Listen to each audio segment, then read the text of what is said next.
Scent bird, I smell good, bitch. And if you want to smell good like me, you'll click down below in the description box and get 15% off of your first month subscription service to Scentbird, which is a monthly subscription service that sends you perfumes, candles, hand lotions, and makeup. So you guys get down below, check out their website, and sign up. Hey everybody, what's up? It's your girl Bondy Blue, and I am back for another Basketball Wives review, you guys. You guys have been asking me what's on my lips, and I wanted to bring it to you guys. All right, this is Murder Matte by the Crayon Case. All right, I love it. All right, it's a little bit drying if you don't put any moisturizer on under. So I always put like a chapstick or EOS or something like that on under this, and then I put this on top once I've allowed that to kind of like penetrate my lip skin. All right, so that's what this is. This is Murder Matte by Crayon Case. I love it. Y'all get into it. Get into. All right, look.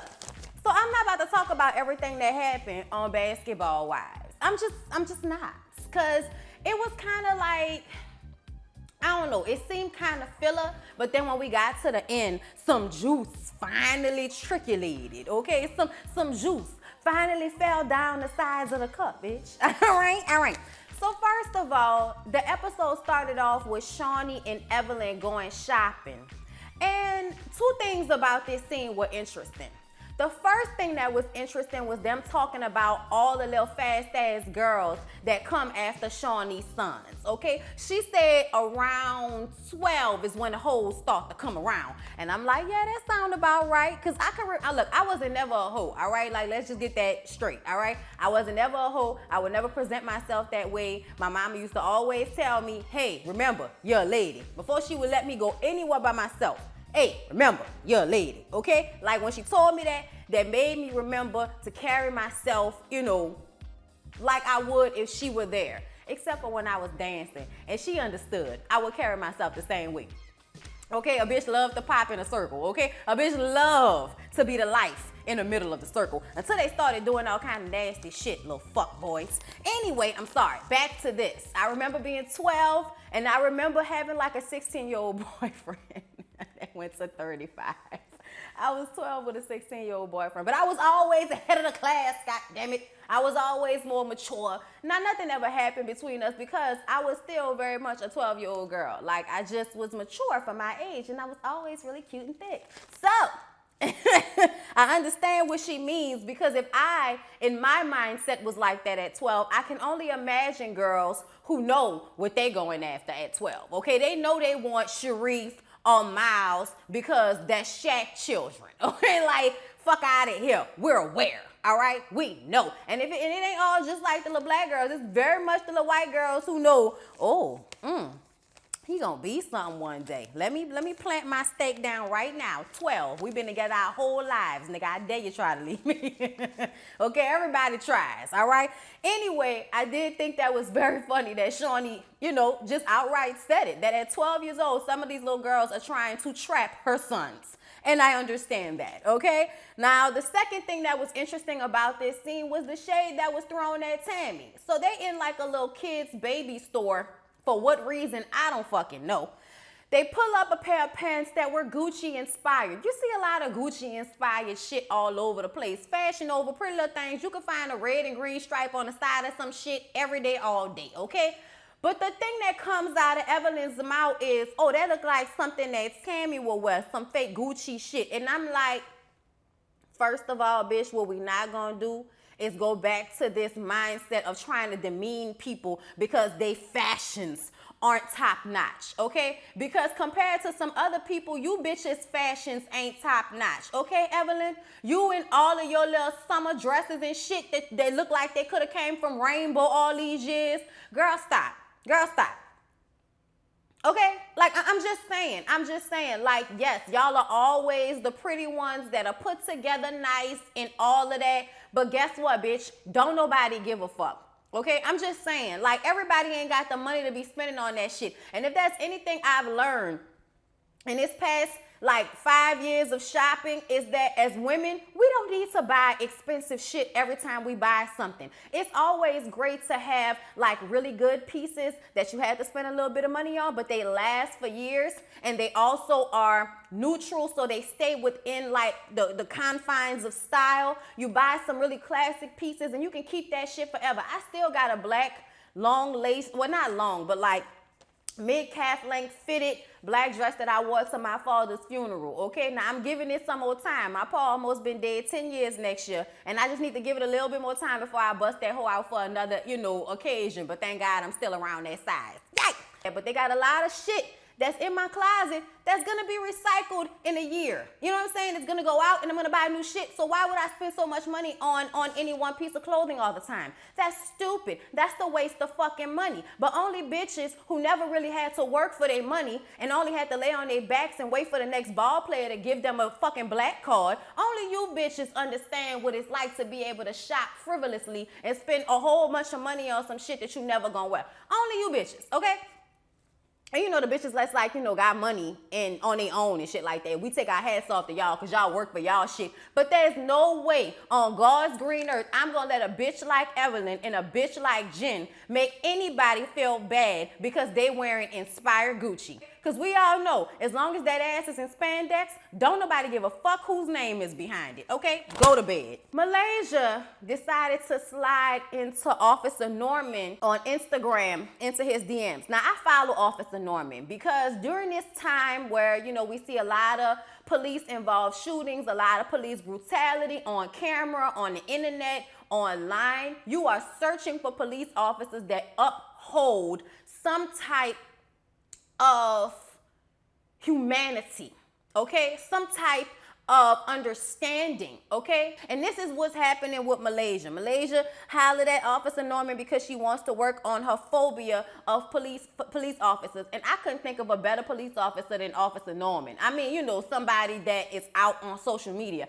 I, of course, could think about other great police officers that I know, around here in New Orleans, but that's also because we very much live by most of the cops live in the neighborhoods, or most of the cops are from here. And that works for us, especially with NOPD. They don't have as many, issues. And then just recently, two white police officers decided they was gonna beat the shit out of a Hispanic man for, and they were off duty for no reason. Like, he's not from our country, whatever the bullshit that is.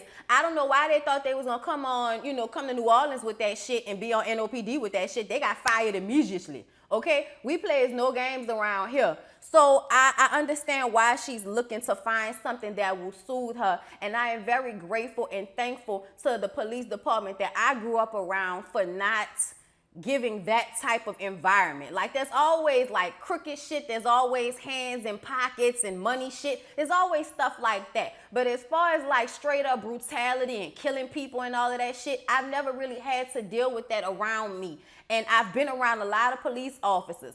So for me, like, I just feel grateful that I don't have that phobia. I feel grateful to every police officer that I've met throughout my career that has been, nice and knows that it's, that they have to show that they're not some asshole cop. They know that. Some of them really do. And they go out of their way to not be that type of person. I was over at a police headquarters yesterday, and, I'm on my job or whatever, and I'm having to, sit outside the police office, and they coming in and out, and they all were very courteous, all like, all right, get my good side. Like, they all, have such a jovial position with us as the media, and it's uncomfortable sometimes for us to just be, posted up in front of the district like that. But they were all cool about it. They were all nice about it. They all had my accent. They all look like people who know my people. Like, it feels better when it's like that. You know what I'm saying? So I'm just gonna go ahead and, tell y'all that it's not all bad out here. I want y'all to know that, because it's not. It really depends on where you live and what type of police department you live around. Because some police departments don't want to put people from the neighborhood on their police squad. They want to get people from other places, and those people come in, they don't feel comfortable, and they fuck over the community. And we ain't got time for that. I've been talking about this too long, but I just wanted to let y'all know, like from my own standpoint and having to deal with police officers, that I really feel like there's some great cops out here. There's some great people out here that just so happen to be police officers, all right? Just like they always say, they are white folks, and then there are people who just so happen to be white. There's a difference. Okay, look. So Cece, Jackie, Malaysia, and Kristen meet up to have lunch. And Cece says the reason why she wasn't at Jackie's play was because she had like a little private birthday party for herself. And I think Cece didn't want to say, you know, I didn't invite all of y'all to my birthday party because she didn't want them to feel bad. Like, I understand that. We all have like parties or weddings where we don't want to invite everybody. We just want to invite our little close-knit, you know, group of friends, people who we know fuck with us, instead of inviting people who we don't know if they fuck with us and stuff like that. So I totally understood why Cece felt the urge to not really say up front, yeah, I didn't invite you, Kristen, because you and I not fucking with each other. And you said we was just surface friends, ho. What I'm gonna invite you to my birthday party for? We surface friends, ho. Like, I'm just saying, Kristen blew my mind about that. In Malaysia, the way you question Cece on Kristen's behalf, like, oh, so she couldn't come to your birthday party because y'all don't share the same birthday? Because apparently there were a lot of other people at this party who shared the same birthday with Cece. Cece, you got to learn how to just say what it is. And I understand now what Kristen was saying before, but I still feel like Kristen was wrong about the way she handled you in regards to Jennifer and Evelyn. She knew very much what the fuck was going on and just wanted to be friends with the mean girls. So she decided to just, you know, oh, you gonna be here, so I'm gonna just go ahead and fuck over you so I can get in good with these hoes, so I can make sure I have a spot on this show. I see you, Kristen. I see you. And I don't really fuck with you. As beautiful as you are, I don't really like you for that. I mean, I don't even like Cece all of that much, but I still feel like I can see that she was hurt by you telling Jennifer that y'all were just surface friends. So why the fuck would she invite you to her party? And how dare you sit in front of her and try to act like you heard about it? You talked about her like a dog to a bitch you just met, and now you want to get invited to birthday parties? Get the fuck out of here. I wouldn't have invited you to shit neither. So Jackie has a PSA that she's filming, and she asked Kristen to bring her beautiful little baby, and she asked OG to be a part of it. Her sons were a part of it. Well, her son was a part of it. Her daughter was a part of it. Shani was there. Shani has been there helping Jackie with everything she's been doing. And I think that their relationship is now closer than it was before. So I'm really proud of Jackie, y'all. I want to say that. Y'all know Jackie works on my last nerve, and I was really not here for her last season or during the interim between last season and this season with all this shit going on with Takari. But Jackie has really been snuck up in my fucking heart this season, and I understand her a little bit better. And I see that she's trying to do better for herself. And I can't do nothing but applaud that. Jackie, I'm proud of you, bitch. I am very proud of you. You are now, you know what I'm saying? Like, because this is the Jackie you like to see. Sweet Jackie. Jackie that's just trying to help. Jackie that wants to be, you know, the middle person in between everybody. Like, this is the Jackie I like. So I was so here for this with the PSA for gun violence and and police brutality and all of that. Like, I was just really here for Jackie and for her trying to help, her trying to use her platform for something, you know, greater than what this show is, and for also her taking such an active role in Malaysia's life, helping her to get over her phobia of the police officers. Like, y'all just go ahead and give a round of applause for Jackie for turning it around this season. You know what I'm saying? You just got to give it to people sometimes. You got to give it up. It's all right. You got to give it up. Tammy and Shawnee meet up. And Tammy discusses with Shawnee that she doesn't want to get engaged, and her fears about Reggie deciding one day that he doesn't want to be with her when he realizes that them eggs ain't never gonna sprout no children. And I feel like Shawnee said, girl, like, you can get engaged without getting married. Go ahead and let that man put that ring on your finger. Okay, what the ring gonna matter? Y'all done been together, y'all all together. I don't know why people feel like when you get married, shit changes in a way that is going to change it for the worse. Like, I don't know why they feel like that. For me, the responsibility changes, but I already was ready to be responsible for you. I feel like at the end of the day, the only thing that changed when we got married was it just felt deeper. It felt stronger. It felt bigger. It felt like more of a responsibility to be there and make sure this shit works out for us both. You know, and then like with us wanting to have a kid and shit like that, like, I understand how Tammy can feel about that, knowing that that's something that he wants, but I also feel like y'all are already together, girl. Y'all are already together. If anything, the love is just gonna get stronger if y'all really, really love each other. And I think Tammy and Reggie really love each other. They've been together for a long time now. So I don't know why she has this pause when it comes to just letting him put the ring on her finger, not even wanting a proposal. Shawnee said, girl, let that man put that ring on your finger. I agree, Shawnee. You gave some good advice, girl. Okay, you gave some real good advice. Shawnee says that she is over Jen, who she is now calling Receipts. Okay, she is over Receipts, all right? Receipts always talking about receipts she got, but can't never pull them hoes out. We ain't got time for her. Tammy could not give a fuck forever. You know, Shawnee is still open to maybe getting over this shit in the future.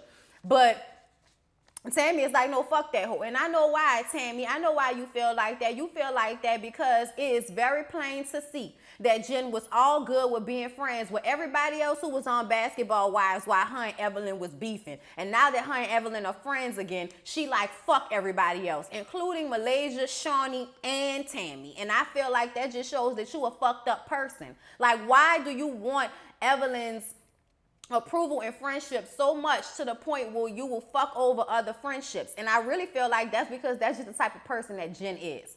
That's just the type of person she is. She's all about self. And if she feel like one way is better for her, that's what she gonna do regardless of how it might fuck over the rest of y'all hoes. All right? Kristen sees Tammy and Jen as the same in this situation because her and Jen meet up and they talk and she thinks that it's the same. She don't understand why everybody feels like Jen is more responsible. And I'm like, the only reason you feel like that is because you want to be friends with this hoe so bad, okay? When she met up with Jackie and Malaysia and Cece, she was sitting up there talking about, oh, I'm the only one that goes to see about Jen. And, okay, Malaysia got so pissed off that she even brought the bitch name up. She walked out. I was like, Malaysia had no purse? She just walked out? What happened? I was like, oh, all right, she mad, okay? You big mad. I can't argue with you. Shout out the Plies. Anyway, y'all, like I said, I feel like Tammy was being malicious in the way that she was trying to get back at Jen, but I feel like Jen started the shit. You was the one going around talking to everybody with the exception of Jackie about what happened and why you think that Evelyn fucked Shawnee's ex, Shaq. Okay, we think it's Shaq because for the family implications, the way they made it sound, I think they're talking about Shaq. And, and also, let's not forget, my husband reminded me that Kenny Anderson and Shaq played on the same team and Evelyn fucked Kenny. So why is it out of the scope that she might have fucked Shaq? Like, that's because she was friends with Shawnee. I think she was friends with Shawnee back then. And I also think that Shaq seems to have kept his cheatations to the outskirts of their lives. Okay, like that's what it seems to be, because I don't know how you could be cool with somebody that fucked all your friends if that's what he was out there doing. But I don't think that's what Shaq was out there doing. I'd like to hope not. Okay, Shawnee, you tell us if we're wrong.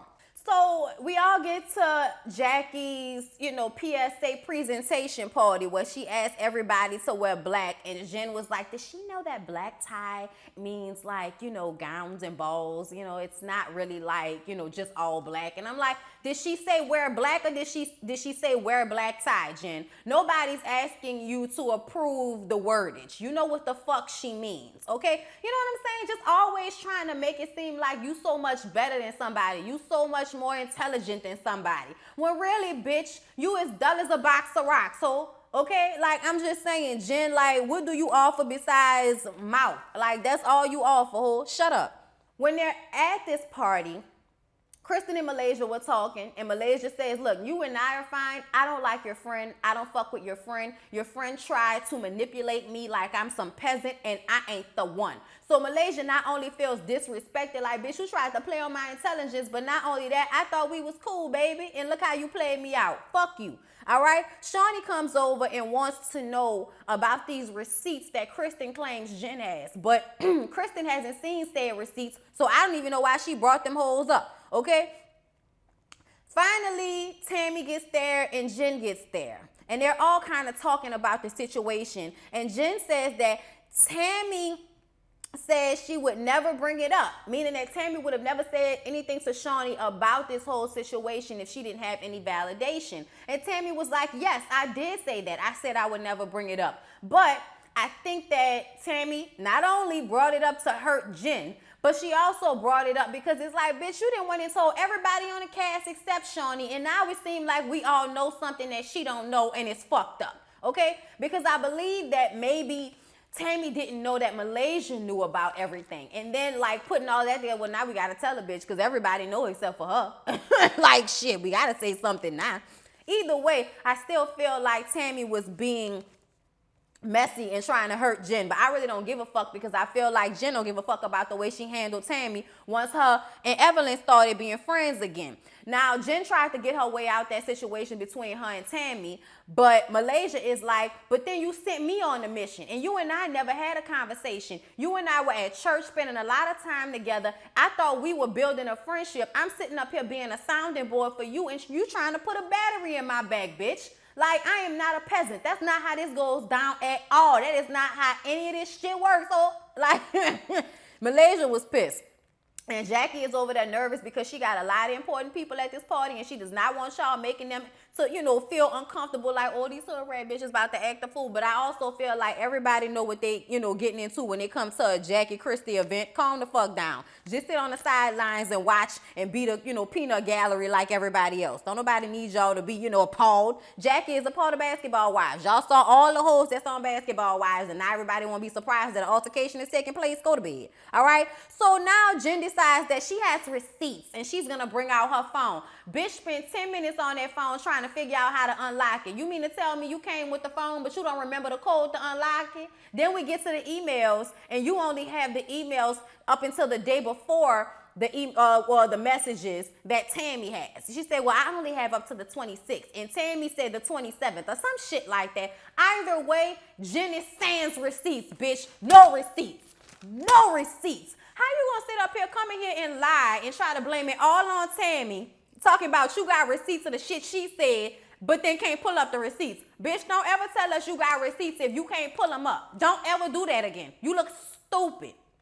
You look real stupid. So when she didn't have the receipts, she tried to bring it back around to Tammy, and that's when Shawnee jumped in and was like, okay, Jen, you cannot do that. You already admitted that you said the shit, okay? Yeah, but if Tammy wouldn't have never brought it up, we wouldn't even be discussing it right now. But if you wouldn't have never said it to Tammy in Malaysia, then we wouldn't have had nothing to bring up, bitch, okay? We wouldn't have had nothing to talk about if you wouldn't have gone around trying to plant that seed in Shawnee's ear, which was your exact words, which shows how fucked up you are as a person, that you didn't care how much this was going to hurt Shawnee. You didn't care how much this was going to hurt Evelyn. All you know is that you wanted to hurt Evelyn. Fuck everybody else involved. Fuck Malaysia and her feelings. Fuck Shawnee and her family and their whole dynamic that they didn't finally got together after all of these years. You will go ahead and fuck that up. Also, you can get back at Evelyn, who you now are snuggled up into her ass cheeks. Like, come on now. Come on now. That shows that Jen is a fucked up person. And Kristen, I know that you don't see that right now, but just wait on it, ho.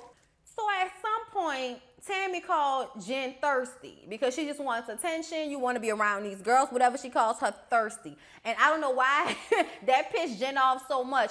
But then she starts to say how it doesn't matter what she wears. It doesn't matter the labels that she puts on her body. She will always be trash. And she's acting like she's still on food stamps. Jen, you must want to get your ass bust by every person that's ever used food stamps, which 63% of the Americans that use food stamps are Caucasian. So that's very cute that you would like to put a stereotypical look of a black woman onto, you know, food stamps. That's really cute. That's really cute of you, bitch. We can tell that you're uneducated and think that somehow you're highfalutin because you've gotten paid off of the fact that your ugly ass ex-husband was a basketball player. You have nothing to offer this world, bitch, okay? Especially now that your fashions have been coined as so 2005. I want you to go sit your ass down somewhere, Jen, talking about fucking food stamps. The only reason that you're not on them is because of that ex-husband of yours, okay? That's the only reason you're not on them, because you ain't showed me one fucking talent. You ain't showed us no type of way where you have something to offer besides all your fucking messiness. I'm waiting on it, bitch, because them lips is the only thing you giving. Lip service and yapping them out, bitch. Lip service and talking a lot of shit. So you might as well have a lip gloss line, which we haven't heard of, which ain't really never popped like that as far as I'm concerned. I ain't got your lip gloss, bitch. Okay, I got the crayon case lip gloss. So, okay? So I'm just saying, you really sitting up there acting like you so much above Tammy, but Tammy got jobs. okay? Tammy has enough personality to be on title with her Bonnie Chronicles. Tammy has enough talent in her pinky fucking finger to get her own show. After you done been on this show for more than she was, before she got on the show, you was on the show first, and you still ain't got nothing outside of this show, Jen. You ain't got nothing outside of this fucking show to call your own but your puppies, bitch, okay? And you wonder why. You really need to go to some therapy and get your life and have to wear Walmart jeans for a little while so you can take it down a notch, because you really feel like you better than somebody, and bitch, you are not. You are not.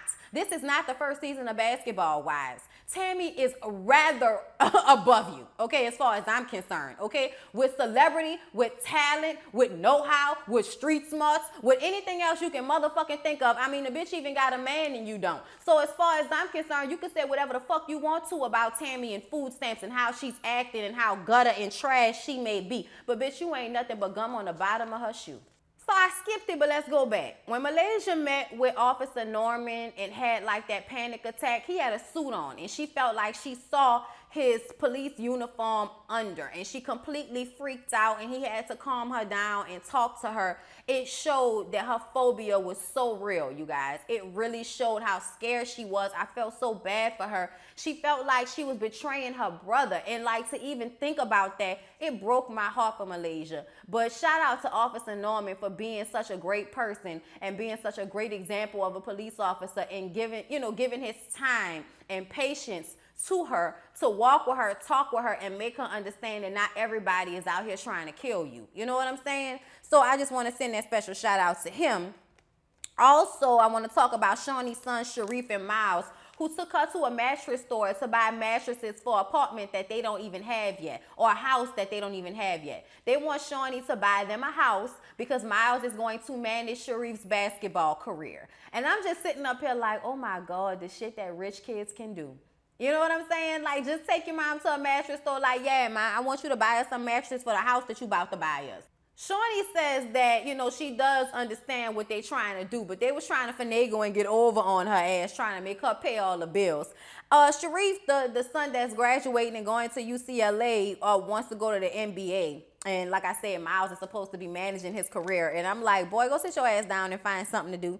Okay, go to school. Find, you know what I'm saying? Like, what is Miles doing? How you going to manage his career? How? Like, do you have the criteria? Do you have the education? I know you're a businessman, but being a rich kid don't necessarily mean you know how to manage a sports figure's career, even if your dad was a sports figure. Y'all let me know what's going on with that, okay? I thought it was cute, though. And all them fucking sons look just like Shaq, okay? In one way or another, everybody got something that makes them obviously Shaquille O'Neal's son. I see you too, Shawnee, but damn if I don't see Shaq. But yeah, y'all, spoiled little rich kids, they cute. We want our black kids to be spoiled and rich too. Why not? All right, y'all, that was everything that went down on Basketball Wives. Please don't forget to like, comment, and subscribe to my channel, and email me if you need to get your credit score up. Remind you guys about my credit repair service with FES. Please don't forget BONDY.BRITTANY@gmail.com if you want to raise that credit score up, all right? Hit me up. I love y'all, and I'll see y'all in Love and Hip Hop Hollywood.